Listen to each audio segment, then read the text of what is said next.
this video, I'll be talking about implementing virtual machines. The first one will be a Windows virtual machine. So when I go set up Azure, I'm going to go into here, and this is actually going to do is, once I log in, this is going to make sure the environment is set up for it.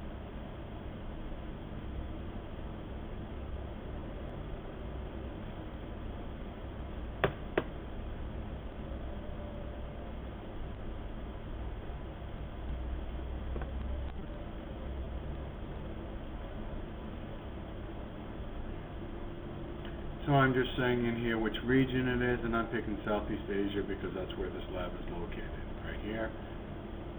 This goes through. Okay, now that the lab's set up, I'm going to go new, everything. I'm going to create a virtual machine. I'm going to pick Windows Server, Data Center. I'm going to create, I'm going to call it Web VM1. The student name will be called Student. And the password will be password 123 PA $$W0RD 123. Then after optional configuration, I'm going to click on network, virtual network, and I'm going to create a virtual network blade. Right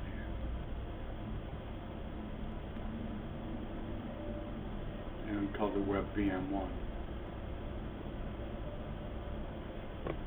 And I'll use an existing virtual network, a Datum HQ VNet.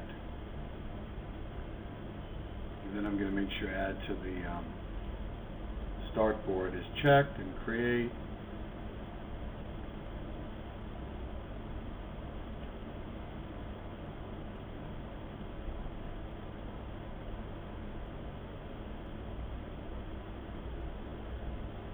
So you can see right there it says creating the one there, or you can look in the left notifications there and it says that's created.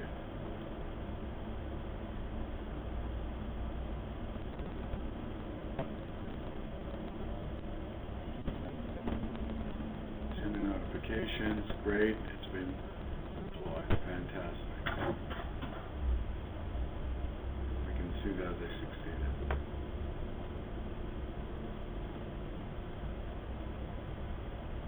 Next thing I'm going to do is after this, so after I just make sure, you can just see all these resources that were created from there. I'm going to, from PowerShell, I'm going to create a Windows VM in PowerShell. I'll add Azure account just to make sure that it's connected to this PowerShell session. Each PowerShell session you should do is make sure it's connected to credentials and so forth.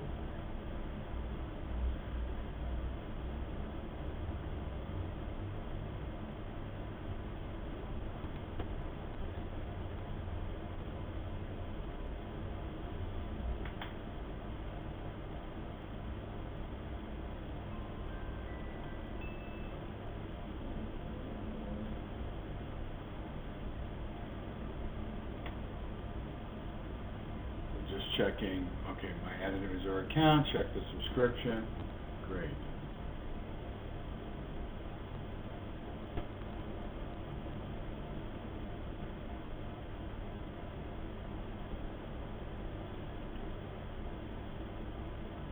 I'm going to do is here, I'm going to have some PowerShell commands. I use these and I'm going to take these and I'm going to actually do is fill them in. So if I get Azure storage account,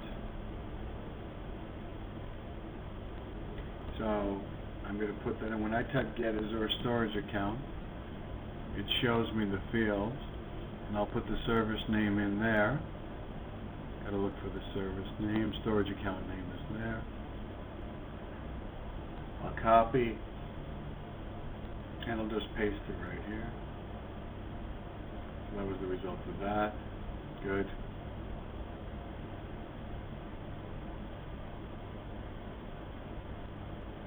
Subscription name. I'm going to fill it in there.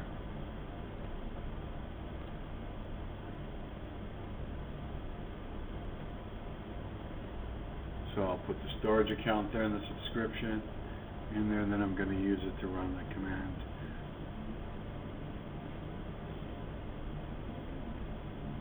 So I'm going to run now set Azure subscription, current storage account name, and the subscription name there. And if all goes well, okay, great, fantastic. No error right there.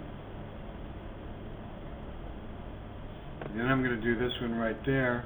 I'm going to select the code and I'm going to run it in red. Run the selection.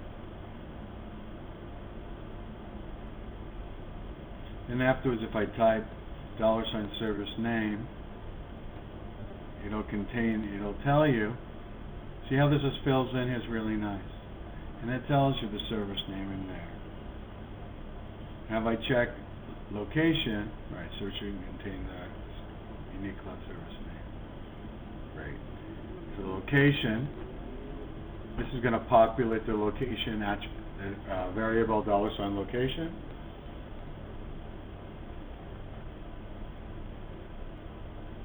And if I type $location, of course, it'll just tell me what's in there.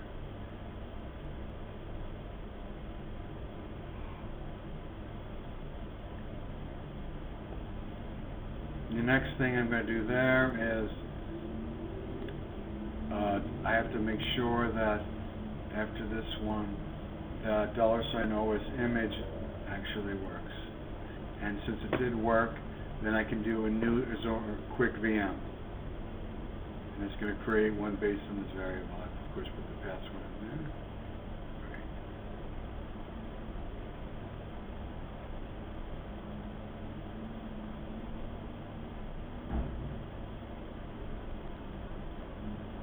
All goes well. Nope, didn't go well. Let's try that again. Okay, this time I put the right password in there. And it worked fine. New one succeeded. Fantastic.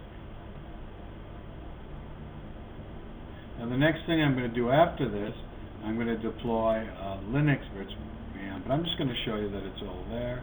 You can just see that after time, that quick one it created all items on there. It should show up. You might need to do a refresh. Great. So it's all created. Fantastic.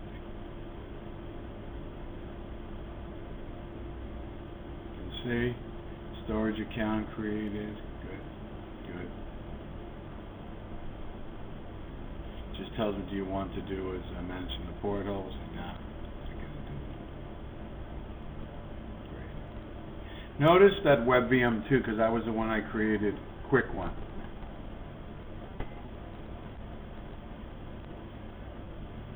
The next thing I'm going to do is I'm going to deploy a Linux VM. I'm going to first of all make sure that the name is unique.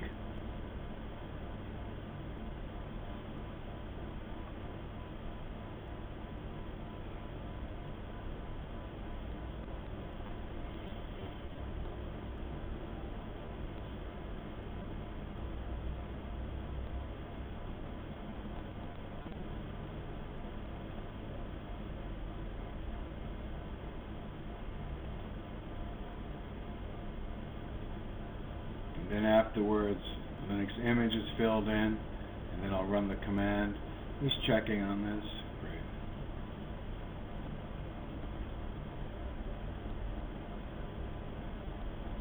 Doing a little bit of debugging here. So I'm testing everything, made sure that they were all filled in, and then I ran it again. Name David Papkin Linux VM1. I believe it was because the name wasn't unique. And then when I ran this command, all succeeded.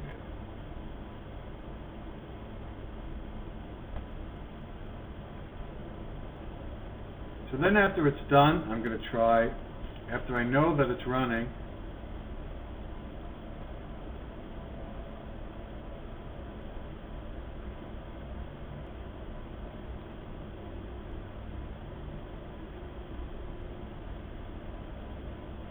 I'm going to download PuTTY next.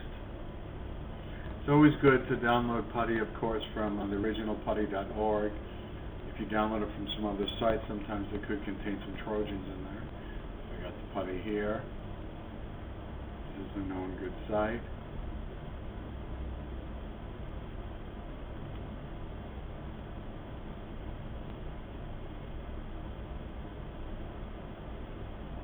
And then afterwards, I'm going to do is I'm going to connect to it.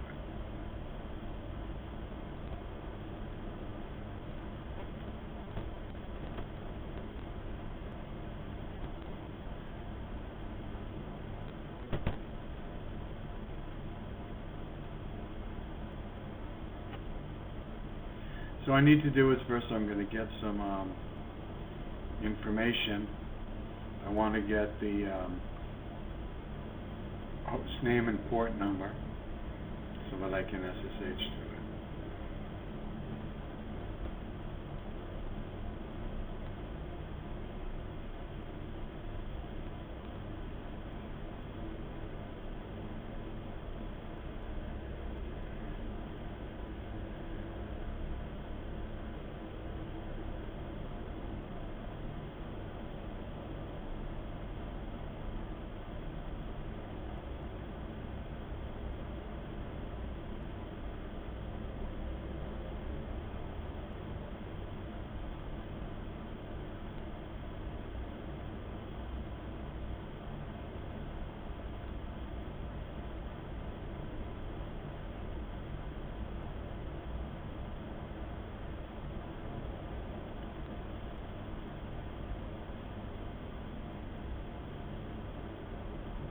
Under the properties here, it'll allow me to do good. I can see right there for SSH, I can highlight that all, copy it, it'll allow me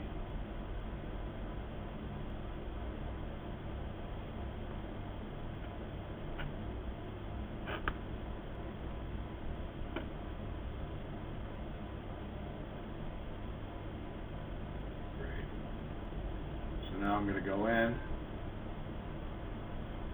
put the port number in correctly this time and let me in. As you can see, I can get in properly.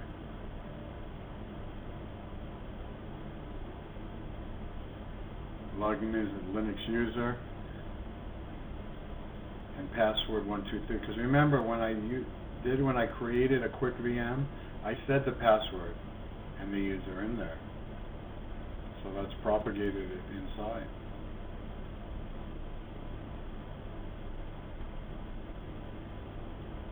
Ho, Linux user, dir, df, processes, and then top, which is text-only processor, real-time process monitoring. Okay, well that will conclude